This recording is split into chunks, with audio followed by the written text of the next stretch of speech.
Aloha mai kako and welcome back. I am Mama Kitty, and today we are going to be reviewing an ARC that I was able to get my hands on via NetGalley. For those unaware, ARC, ARC, basically means Advanced Reader Copy, and it just means that I got to read the book before it came out in exchange for an honest review. With that in mind, this is my honest review of Through the Mist by Lindsay Jayne Ashford. Ashford is a British novelist, a crime novelist who has written many books. A lot of them follow a character named Megan Reese, who is an investigative psychologist, and it follows her kind of a la Hercule Poirot. And this particular book does not follow Miss Reese. It seems to be a standalone. Getting into the book itself, the synopsis reads as follows. It's winter 1947 when newlyweds Ellen and Tony Wilde move into an abandoned Cornish farmhouse overlooking the sea.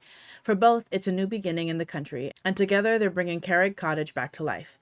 Yet Ellen can't hide a creeping unease. There's the ominous iconography painted on their bedroom ceiling, the sinister doll hidden away in the chimney, and Tony seems more familiar with the peculiar villagers than he's letting on. Meanwhile, after nearly a decade away, young Iris returns to Cornwall, seeking sanctuary in the memories and longing for what she lost as a child. It was here that her mother died on the moors under a shroud of mystery and rumor, and was last seen alive in the isolated, long-shuttered college that Wildes now call home. Discovering more about each other and themselves, Ellen and Iris soon unite in a quest to uncover every dark secret this village, and the West Country Mist, holds before it destroys them. It's very short and sweet, but, more than enough to be very intriguing. And intriguing it was. Ashford sends us right into the middle of something really quite sinister, and just as you start to hunger for that next page, she pulls you away from it and puts you back, right in the beginning of the actual story, which slows way down in comparison to the first couple of pages. Not that that's a bad thing, but it was very jarring at first, and I couldn't quite wrap my head around what the time frame was, but thankfully at the beginning of the chapter she puts the year and the date and stuff like that. It's almost journal like, but she makes it very clear where there's a time skip. I have to say that Ashford does a wonderful job of creating anxiety in her readers. Part of this comes from the suspense of the first half of the book, and the other part of it comes from the fact that the readers figure out the mystery, or at least most of it, but the characters do not. On that point, the reader absolutely does figure out the mystery before the character does, and it creates a very stressful situation as you're watching these characters run around, putting themselves unnecessarily into very dangerous situations that they could have avoided if they had just paid a little bit more attention to the hints that they were looking at. And I cannot describe to you how many times I wanted to scream, I gasped, I peeked at the book through closed fingers, and I would have thrown the book across the room if I wasn't reading it on my phone. Have you ever had a book make you sweat before? Because this one made me sweat. On a more general note, Ashford's writing is absolutely beautiful. I was drawn in particular to her description of scenery. It was very in depth without being too Tolkien, but you still got the necessary information required to really set the scene. The whole thing was giving The Moors by Jen Silverman, and while that one is a play, anyone who has seen or read it would kind of know what I'm talking about. Also, Crimson Peak, it just has that whole vibe of unassuming woman, uproots her life, falls head over heels for some mysterious guy, follows him to the countryside, basically in the middle of nowhere, and has to build her life for herself. It's all within that sort of genre. Speaking of, the characters are a lot of fun. If a little, white woman in a horror movie. Ellen, our unassuming young woman who fell head over heels, and Iris, who is a girl with the troubled past, are our two head ladies and are a really great pair. They really play off of each other really well in a sort of enabling support system kind of way.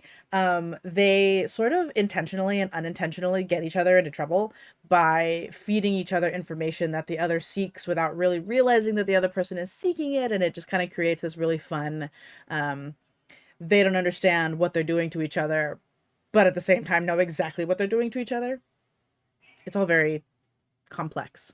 I think Tony, though, Ellen's husband, I think he's my favorite character, even though I'm under the impression that he was very much not supposed to be anybody's favorite character. He is very unlikable. And I can't go too into depth with why I like him without revealing too much, but basically he has a lot of baggage that is really interesting to watch him sort of work through. I also just really happen to like unlikable characters. I think that they're very, very interesting, especially when they're so close, especially when they're the main character or they're super duper close to the main character. And I especially like it when the author tries to make it very clear that you are not supposed to like this character. It's just kind of fun. The ensemble cast, right? Like the background characters were all pretty mysterious. I had kind of wished that there were certain characters I wished that were able to have a little bit more of a deeper connection with some of the main characters, but overall I think that that mystery was part of the vibe and part of the town, and so it's like I understand why it was that way. But for example, Iris and her love interest moved very quickly. Although I guess, yeah, they moved pretty quickly. And while I get it, there was sort of this Disney princess syndrome going on with her. She still, it was kind of just like, chill, girl, relax. Like, he's not going anywhere. But also, Ellen's relationship with the people was super superficial. In the sense that, you know, they fed her a lot of hints and a lot of information, and she just kind of believed them. Like, girl, you just met these people. Why are you taking everything they say at face value? Like, they could be straight up lying to you, and you were just like, la di da di da, let's go investigate based on this information I just learned. Like, who does that? And I get that that's part of her flaw, that she's very naive, that she ended up in this situation because of that naivete, but it was still very frustrating to watch. The pacing of the story was good, and if it wasn't, there was enough to distract away from it. Because, I mean, here's the thing. In my very, very humble opinion, pacing is only as good as the rest of the book. And sometimes, if the rest of the book is a banger, it doesn't really matter if the pacing is any good. With that being said, in truth, I want to say that the pacing was good, but I honestly just didn't really notice it. Which I think, with like that within itself, just kind of lends to the idea that the pacing was at least not bad enough to be noticeable, which makes me think that it probably was indeed quite good, because at least in the case of suspense, and I honestly maybe haven't read enough mysteries to really comment on this, but what I would assume is that in suspense, pacing really can kill it if it isn't done right. So I'm gonna retract all that and say yes, the pacing in this novel was great. And that's really all I have to say on this, as far as this book goes. I gave it a 5 out of 5 stars. Again, I am very easy to please, and I'm thinking about. I think I mentioned this a couple videos ago, but I am thinking about doing, like, how I rate my books, just so you understand just how easy I am to please. But again, this is a 5 out of 5 for me. It made me emote out loud, and I really wanted to throw the book across the room, and obviously I really had nothing but praise for it. It also, very important, gave us a what is going to do now at the end. As far as just once everything is concluded, you know, we get to see a little bit beyond that, which is something that is very important to me, as so often we don't get that in novels, and it drives me crazy. And I know that they don't owe us anything, but it's just like, really, like, please just give us a what happens next. But so it was really nice to see. The next book I'm going to be reviewing is the long-awaited third installment of Hugh Howey's silo series, Dust. I know this was due quite a bit ago, and I apologize for that. I wrote it quite a bit ago, but so I'm only getting around to filming it now, and so that'll be coming up next. After that, I think I'm going to be reviewing a book called The Wedding Witch by Erin Sterling. It is a new arc that I just got my hands on off of NetGalley. It's one of those spotlight ones where you can just read it now. You don't have to wait for them to accept your request. So that's how I'm going to try to build my repertoire, if you will, so that eventually I'll be able to actually take requested arcs. But that's it for today. Thank you all very much for watching. Let me know if you guys read this book too. Just so you know, as of recording this, there is 17 days until it comes out. I am a little late on this review, but it'll get posted shortly.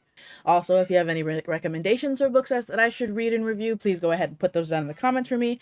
And otherwise, I will see you all next time. Bye!